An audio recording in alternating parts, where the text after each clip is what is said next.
Manchester United have just been beaten 2-0 by Wolves in the Premier League. It goes from worse to worse, losing to a team who are at the moment, or before today, in the relegation zone. I mean, you hoped for a Christmas miracle, didn't we?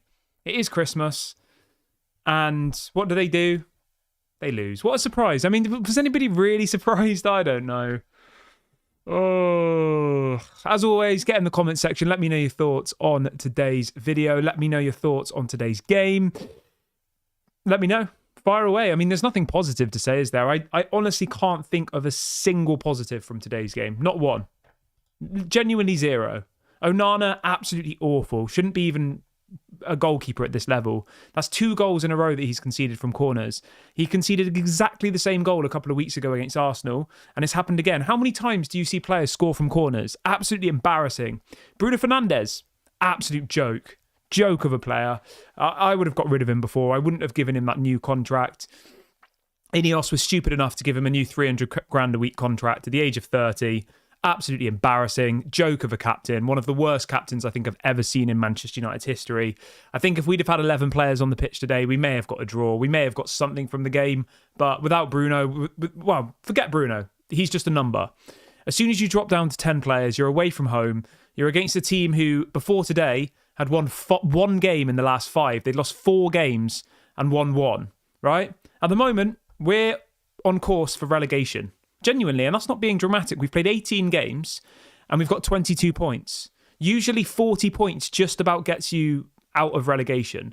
And at the moment, if you were to end the season based on the amount of points we've got now and the amount of games left, we would be literally on around 40 points at the end of the season. So, and do you know what makes it even worse, right? I'll bring you all my thoughts on the game in a minute, but just to make you even more miserable, our next game is against Newcastle, who are absolutely flying at the moment. We've already lost to Bournemouth and Nottingham Forest in our last 2 home games, and now we've got to go and play Newcastle, right? And then after that, if you think it gets any better, you then got to go and play Liverpool at Anfield. I mean, we're not going to win that, are we? So we're probably going to lose both those next 2 games in a row. Then you play Arsenal away in the FA Cup. Then you've got Southampton, which maybe we might win. And then after that, you've got Brighton. I mean, the next 5 games, like you look at that and you think genuinely the only one that we might win is against Southampton. Maybe. And even then, I wouldn't be surprised if Southampton beat us. They, in the game against Southampton away from home a couple of weeks ago, yes, we won 2 or 3-0, but they deserved to have 2 or 3 goals in that game, didn't they? What can I say then? I mean, I'm looking through the team that played today, right? Onana, absolute disgrace. I would literally sell him. Should never play for Manchester United again. He's not Manchester United quality. Lisandro Martinez, I think he's fallen off massively. Maguire, on the other hand, I actually think was quite good today. So I'm not going to criticise Maguire. I thought he played all right. Lenny Yoro, I think he's okay. I mean, at the moment, he is still an 18-year-old. He is still a prospect, so I'm not going to be too harsh on him. Mainu, I think, looks massively off it, There's this whole thing now where people are like being really extreme against Kobbie Mainoo. There's no need to be extreme about it. It's simple. Kobbie Mainoo is 18 years of age. He's not good enough at this point to be playing every single week for Manchester United. It's as simple as that. We did the thing that every time we do in this fan base. We get a player who shows a little glimmer of something good and we all overhype them. That's what we did with Kobbie Mainoo. He should be a player who, is on the bench, gets 20, 30 minutes here and there. He shouldn't be starting every week for Manchester United at this stage of his career. Diogo Dalot at left-back is completely wasted. Mazraoui, I thought, has been a little bit poor the last couple of games. Manuel Ugarte, I thought, was decent today, right? But what does Ruben Amorim decide to do? He decides to bring him off after 54 minutes. Why? Manuel Ugarte got a yellow card, and that meant that he'll miss the next game because he's picked up so many yellow cards. So Manuel Ugarte is not going to play football again until a week on Sunday. 10 days. Because obviously he can't now play in the Newcastle game on Monday, right? Why did he come off? Why? Bruno Fernandes, absolute disgrace. Absolute disgrace. I think he is not Manchester United captain quality. He's selfish on the ball. He's petulant. Today he got 2 yellow cards. Stupid. He thinks he can get away with it and he didn't today. Amad Diallo I thought was poor today, to be honest. I'm not going to shy away from it. And the one thing I really didn't like about Amad today was that I started to see the traits that I saw in Garnacho where he'd get the ball, and instead of thinking about passing it, he was taking shots and he was being selfish. And that's that's the one thing that we don't want from Amad Diallo. I think the Man United fan base fell in love with him in the first kind of 10 or so games of this season because of his ability to bring others into the game. And I think now, because he's got this whole thing of like everyone's hyping him up, he's like, oh, I'm going to shoot. And it's not really working, is it? Rasmus Højlund, I thought was poor today, I'm going to be honest. He's still very young. He still has a lot of developing to do, but let's be blunt here. We're not going to win anything of any like notability with Rasmus Højlund as your main striker. Yes, he costs £70 million, but that means nothing in the grand scheme of things. You know, is he as good as the strikers for Wolves? Is he better than Matheus Cunha? No, probably not. Is he better than Ollie Watkins at Aston Villa? No, probably not. Is he better? Do you know what I mean? Like, we're not going to win anything of any importance with Rasmus Højlund as our striker. I'm sorry. We're just not. And that's not being harsh to him. He's still young. And the general thing here is like, we have so many players in this team which are probably squad players at best and maybe not even. It's just frustrating. And, you know, we got this new manager in. We were hoping for a new manager bounce. We were hoping for some positivity. But it's going backwards. The form under Ruben Amorim is worse than the form under Erik ten Hag. And that's not even me being dramatic. You look at the last 5 games, right? In the last 5 games, we lost to Nottingham Forest, we lost to Bournemouth, we lost to Wolves, we lost to Tottenham, and we beat Man City. We've got 1 win in the last 5 Premier League games. 1. And we've lost 4. 4 losses in 5 games. That's relegation form. I'm sorry. I don't know. I don't know where we go from here, to be honest. I mean, I would love to see how much they're backing Ruben Amorim, because it's going to get a lot worse. As I said, the next few fixtures, Newcastle, who are absolutely flying, we play them next. Then we play Liverpool away, then Arsenal away, and then we play Brighton. I mean, we could easily lose all 4 of those games easily, and I would not be surprised in the slightest. It's really not going too well, is it, at the moment for Manchester United? Obviously, we sacked Erik ten Hag. I mean, you look back at Erik ten Hag's fixtures, right? Erik ten Hag's fixtures before he got sacked. We lost to West Ham, drew with Fenerbahce, beat Brentford at home, drew with Aston Villa away, drew with Porto away. I mean, when you actually look at it, right, the last 4 games before Erik ten Hag gets sacked, drawing with Porto away isn't a bad result. Drawing with Aston Villa away isn't a bad result. Beating Brentford, decent. Drawing with Fenerbahce away isn't a bad result. And losing to West Ham. So like in his last 5 games before Erik ten Hag got sacked, he drew 3, won 1 and lost 1. Ruben Amorim's lost 4 games out of the last 5. And I'm not blaming it on Ruben Amorim, you know, but at the same time, I do look at the team that started today, right? And the fact of the matter is, we're playing a back 5 against Wolves, okay? The whole point of Ruben Amorim's team is that you have attacking players as the left wing back and the right wing back. But at the moment, you've got Dalot playing out of position as a left wing back. He offers nothing going forward and is questionable defensively. You've got Mazraoui, who I think is decent defensively, but not great going forward. The point I'm making is those 2 positions, the left wing back and the right wing back, they're supposed to be a left winger and a right winger. They're supposed to be attacking players. Now, I mean, if I was Ruben Amorim, I would just play Garnacho in one of those positions, and maybe even, I don't know. I just think we need to be a bit more attacking. We're not defending well with 5 defenders playing against Wolves. We've conceded 2 goals against Wolves, who are in the relegation zone, with 5 defenders on the pitch. 3 centre-backs, a left-back and a right-back, and we've still conceded 5 goals. And we had a CDM on the pitch. So really, we had 6 defensive-minded players out of 11 in our starting 11 today. Right? Mazraoui, Ugarte, Yoro, Maguire, Martinez, and Dalot. And we still conceded 2 goals. I mean, that's mental, isn't it? When you think about it. But yeah, I mean, where do we go from here? I don't know, honestly, to be honest. I think I said this a couple of weeks ago, and this isn't me being rash. I think unless Ineos give Ruben Amorim the ability to just clear out the squad, I don't see Ruben Amorim working at Manchester United. And that's not exclusive to Ruben Amorim. That's to any manager. I can't see any manager turning around at Manchester United with these players. It's just not going to happen. Erik ten Hag came to Manchester United, right? He tried to play his style of football, the Ajax intelligent football, right? The first 2 games, we lost to Brighton at home, and then we lost 4-0 to Brentford away. Those were Erik ten Hag's first 2 games, okay? Straight after that, Erik ten Hag decides to change his formation, to change his system, and he played a what did he play? 4-3-3. He was defensive, he parked the bus, he counter-attacked, right? Because he realised, Erik ten Hag, that he can't play interesting, intelligent football with these set of players. He tried to bring in some people. It obviously didn't work. I accept that. But I think Ruben Amorim's finding the same thing, right? But Ruben Amorim is stubborn. He's saying, I'm not going to change my ways. I'm not going to change my philosophy, which is fine. I respect that. But at the same time, I don't think you're going to win any games playing the way we are at the moment with this set of players. If we played a 4-3-3 and parked the bus and hit on the counter-attack with Rashford, we'd probably have got a couple of wins out of the last 4 losses. We would have. Is that attractive football? No. Is that what we want to see? No. But the big question here is, and the point that I'm trying to make is, how much do Ineos back this man? You know, they need to come out and say, I know we're not talking about sacking him. I'm not saying that by any means, but we need to see how much they back him. And this January transfer window is the biggest indication. They need to be out there looking to move on these players, okay? If Garnacho's not part of the first team plans, sell him. If Rashford isn't part of the first team plans, sell him. Casemiro sat on the bench earning 350 grand a week. Get rid of him. Eriksen's contract in the summer is gone. Get rid of him. Like, they need to be absolutely brutal. Anthony, what the hell is he still doing at this football club? Ineos need to prove their worth. They need to clear house, because otherwise another manager's going to fail. We'll all be sat here saying, bring in a new manager, bring in Nagelsmann, bring in it, and it's never going to work. And that was why I backed Erik ten Hag right till the end. That was why I stuck with him. And people were like, you're deluded.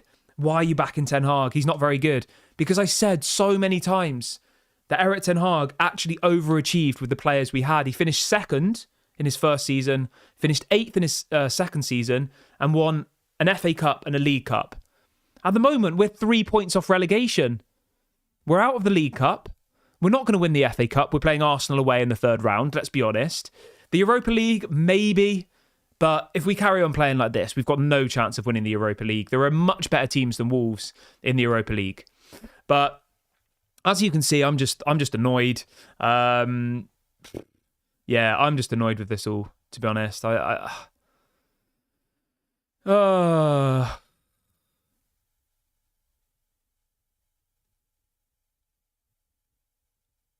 don't know. I'm just in a position here where I'm not surprised anymore. I'm not going to sit here and pretend that I'm surprised, you know, because Man United can lose a game to anybody. We all know that.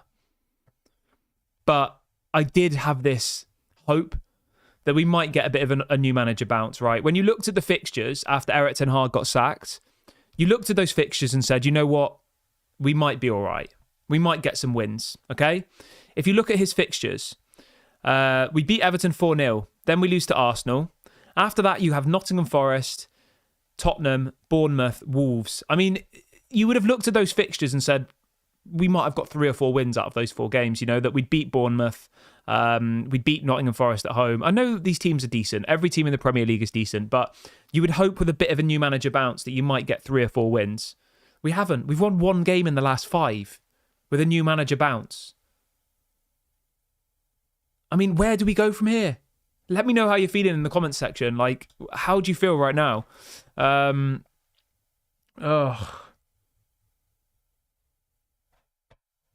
what are Ineos going to be thinking at the moment as well? You know, they've sacked Erik ten Hag. They've reportedly paid around £30 million to sack Erik ten Hag and appoint Ruben Amorim. That was the reported fee, 30 million, and it's got worse. If Everton win, we're 14th in the Premier League. West Ham are above us now. And our next 2 games are Newcastle and Liverpool. I mean, if these 2 fixtures go against us, we could be, before we know it, we could be like 16th, 17th, genuinely, if we were to lose the next 2 games. And I honestly believe that we'll 100% lose against Liverpool away. And Newcastle at the moment, if you look at how they're performing, they beat Aston Villa 3-0 today, Newcastle. They're absolutely on fire. If I betted, I would put money on Newcastle beating us on Monday night. Because I see no reason why we would beat them. 0. Absolutely 0. And you've got this situation with Rashford as well. You've got all of these situations going on behind the scenes, and it's like, Oh, I don't know. Maybe this formation doesn't work. You know, when was the last time someone played a back three in the Premier League and it worked? I know Chelsea did it, didn't they, under Thomas Tuchel? But like a back three in the Premier League is rare. You know, no top team plays a back three in the Premier League, really, historically. I think a back three would work, though. I just don't think it will work with these players because you need a wing back and a right wing back and a left wing back, and we don't have that. You know? But yeah, obviously, let me know what you guys think in the comment section. How are you feeling at the moment? But yeah, like you look at the two last games from Newcastle. They beat Aston Villa 3-0. They beat Ipswich 4-0. We didn't even manage to get a goal against Ipswich, did we? They beat Brentford 3-1. They beat Leicester 4-0. Like, they're absolutely on fire at the moment, Newcastle. And we're literally in the mud. But we've got a super chat from Sam. Thank you for your support, mate. He says, I just hope we finish in the top 10. I don't know, mate. Top 10, I mean, yeah. Andy says it's not the system, it's the players. Have we not learned that yet? I agree with you, Andy. But at the same time, right, if he doesn't have the players and he needs a left wing back and a right wing back, but he doesn't have them, you know you can't buy players in the middle of a season, can you? You need to wait till a transfer window opens. So yes, we can't blame the system, but at the same time, he's picking the wrong players that don't fit that system. Does that make sense? But at the same time, I somewhat respect him for that because, you know, Erik ten Hag lost 2 games in a row, his first 2 games, and then just dropped all of his philosophy and just parked the bus. And it worked. We got second, we won a trophy, we got 8th, we won a trophy. But the Man United fan base as a whole seem to want to, stick with it and stick with this new formation. We've got another super chat coming in, and they're saying, this makes me miss Erik ten Hag. I wanted Rude to stay. Well, I'm not going to sit here and say I told you so, but I was never in the camp of sacking Erik ten Hag. I thought it was pointless. I honestly said at the time that no manager in world football is going to get anything more out of these players. And people were like, why are you backing Erik ten Hag? Why are you so supportive of him? You see people on the internet calling him all sorts of horrible names. And we can see the situation unfolding in front of our eyes, can't we? We've got a new manager in, one who's done incredible things at Sporting. And we're playing worse. We are now playing worse under Ruben Amorim than we were under Erik ten Hag. That's a fact. We're like, 5-6 points off relegation zone. We've won 1 game out of the last 5 and lost 4. Like, yeah. Just to be clear as well, I'm not saying that Erik ten Hag was the man to take us forward. I just said at that point, I didn't think that he would that Ruben Amorim would make an immediate impact. I would hope it would have been more than this, to be honest. I would have hoped we would have got a couple more wins and that we'd maybe be like 10th or in the top 10.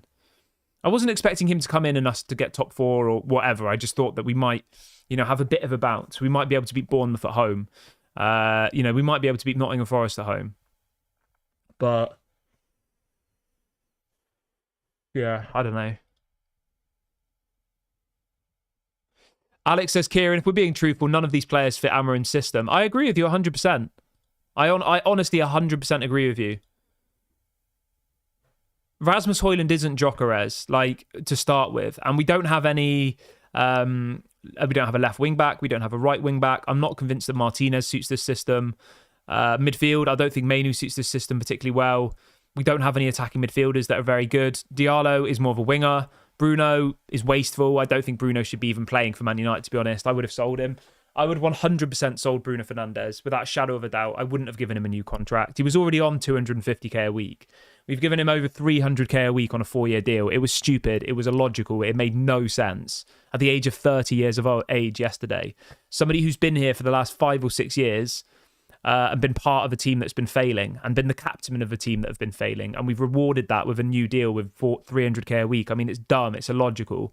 Onana doesn't work. He needs to go. Martinez, I think, is a good squad player. I'm going to run through the team really quickly and give you my thoughts. Obviously, you can let me know yours in the comment section. Onana, sell 100%. He's awful. He's not a goalkeeper. I don't know how he's made it this far in his professional career. He is absolutely woeful. Absolutely woeful. Awful goalkeeper. Get rid of Onana. Martinez, I think, is a good squad player. I'll be honest, I think Maguire's our best centre-back at the moment, him and De Ligt. I'm not going to criticise Maguire. I think that would be unfair. I honestly think Maguire is our best centre-back at the moment, genuinely. De Ligt is probably a close second. I think Yoro is obviously inexperienced. He's got a long way to go. Mazraoui was amazing for the first kind of 10 to 15 games. I think he's dropped off massively. Ugarte's been a bright light, so fair play to Ugarte. Mainu, as I said, I think at the moment for me, he should be a squad player. He's 18. He's still young. He's got a lot to learn. I think there's too much pressure on him. I don't think he's ready to be starting every single game for Man United. Dalot, I would sell. Bruno, I would sell. Amad Diallo, I think is a decent player. Hoyland, as I said, I don't think is good enough to be a starting striker for Man United, to be honest. And if you look through the whole team then, right, I'm effectively saying Onana sell, Yoro squad player at the moment, Martinez squad player, Dalot sell, Mainu squad player, Mazraoui's probably a squad player. Like, do you know what I mean? Like, from this 11 that we had today, the only few that I would say should be starting at the moment, comfortably, is probably Manuel Ugarte. I mean, probably Harry Maguire, to be honest, at the moment. Obviously, I'm not saying give him a new deal. I'm just saying at the moment, Ugarte would start. Maguire would start. I honestly would argue that none of the others probably are good enough to start for Man United. Maguire and Ugarte are probably the only two in today's lineup. Genuinely. I think Ahmad's obviously been good this season, but let's not make out that he's world class. He's a decent player, but he did nothing today, and he hasn't done much for the last couple of games, realistically, has he? So, I'm not saying that doesn't mean he's a good player. I'm just saying you can't put your hand on your heart and say that Amad Diallo is good enough to start every single week for Man United at the moment. He's not, is he? Let's be clear. Who would you rather have, Amad Diallo or Matthias Cunha, who's currently playing for a relegation fighting Wolves? I would take Cunha. But again, we have this obsession as a fan base where a player has a couple of good games, and because our lives have been so miserable supporting Man United, we get really excited. We put the player up on a pedestal, like we did with Rashford, like we did with Garnacho, like we did with Mainu. We make out they're world class, and then they play 3 or 4 games in a row badly, and then we're like, oh, they're rubbish. No one ever really seems to be realistic about how these players actually are. None of them would get into the Liverpool team, would they? Do you honestly think a single one of those players who played today would get in the Liverpool team? Maybe Ugarte, maybe, if they had injuries. Would any of them get in the Arsenal team? I don't think so. Would any of them get in the Newcastle team? I don't think so. Would any of them get in the Man City team at the moment? I honestly don't think so, no. I mean, that kind of sums it up. You're looking at the top 6, top 7, and I honestly don't think any of these players would get in any of those teams starting. They wouldn't. I mean, people will say Bruno, look at his stats and stuff, but if you watch Bruno every single week, yes, he might get an assist here and there, but the amount of times he gives the ball away, I don't think it's even worth it. But anyway, as you can see, I'm pretty annoyed, to be honest. I'm going to go now. I'm going to be live tomorrow morning. I'll be back tomorrow as normal. Obviously, I've had a couple of days off, with it being the festive break, whatever you want to call it. I'm going to go and relax now. I'm going to switch off from football. It's not going to get any better anytime soon, realistically. So we just got to get on with it. We've got to deal with it. Obviously, let me know your thoughts in the comment section. Don't forget to drop a like, subscribe. I'll be back tomorrow morning. Bye for now.